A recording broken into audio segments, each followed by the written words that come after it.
very clear in the post-fight press conference that they will exercise their rematch clause and go straight in for the rematch. Is that the right thing to do in your opinion? Fuck. I don't know, man. I don't know. Joseph is a strange guy, man. I don't know. He's a fucking weirdo, man. I don't know. He's a real proper fucking weirdo. I don't know. Weird guy. Why is he going to wait till the second fight? He should have been putting the heat on him. Even in the latter stages, okay, you're 8 rounds down, you feel like you're being on the scorecards, start having a go. You're a unified heavyweight champion of the world. Or maybe he's trying to be 3 times heavyweight champion of the world. Maybe he wanted to lose and then try and beat him again and become 3 times heavyweight champion. Maybe you say, the first time, the second time was so sweet, I got to do it the third time. 3 times? Is that what they said? I don't know. Yeah.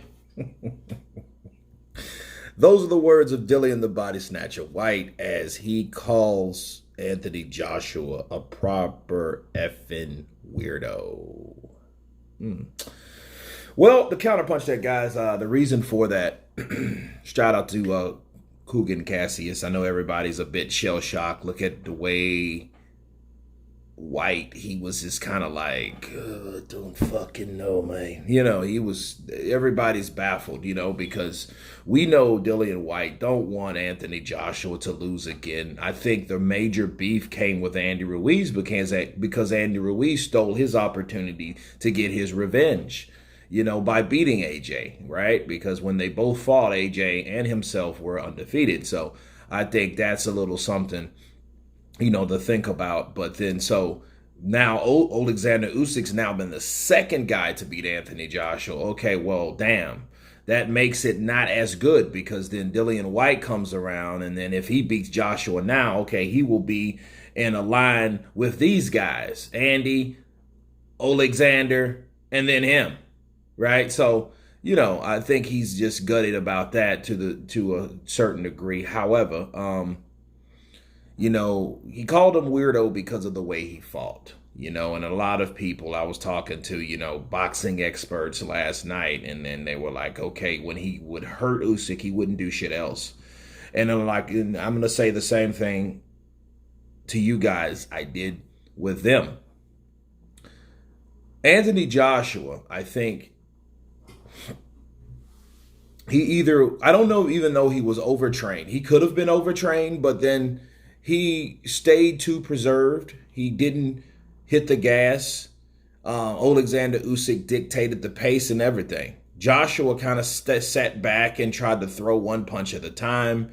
His corner really didn't give him any sense of urgency, so that's going to be a problem that I'm going to do a video totally separate about.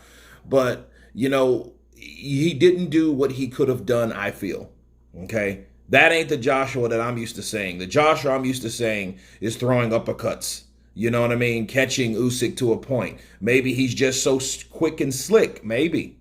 You know, because, I mean, it's easy to say, hey, what a person will do. You got to have some fast hands to come in. But then there was no rapid fire to talk about. It would be different if he threw a lot of shots, you know, and hard punches that he didn't land, and then you could see it for yourself. That's one thing never to try. Okay, we didn't see that. We didn't see the left hook, right uppercut, left hook. You know what I mean? Then back to the body. We didn't see any of that shit. You know, all that body bag work and stuff like that. We just seen, oh, keep him long, 1-2, keep him out of distance. Well, obviously that's not working because Usyk, like I told you guys, won't sit there and let Joshua just jab him. I told people that. You know, and I appreciate the ones that said, you know what, no, you know, I appreciate it. But then everybody doubted, oh, Joshua's he's better than that. I mean, to my knowledge, he was. You know what I mean? But like Roy Jones Jr. said, hey, it depends on what Anthony Joshua shows up.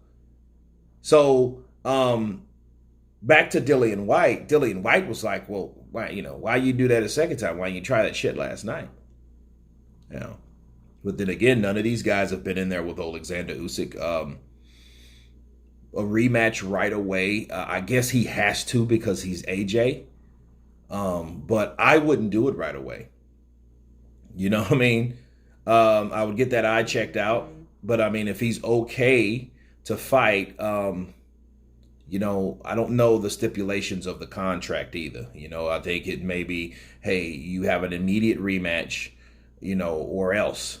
You know what I mean? If it's like a Deontay Wilder style contract, yeah, you're stuck with this motherfucker until you fight him. But if it's like that Oscar De La Hoya Floyd Mayweather contract rematch clause, right?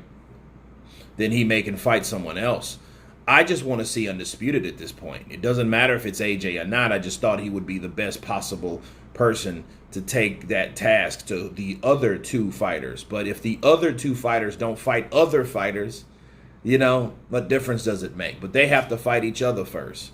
You know, so yeah, I can understand Dillian Whyte's frustration by calling him a effing weirdo, because he did something that people didn't understand, you know, and I know a lot of people are shell-shocked, gutted. You know, I talk to people across the pond. It's boxing.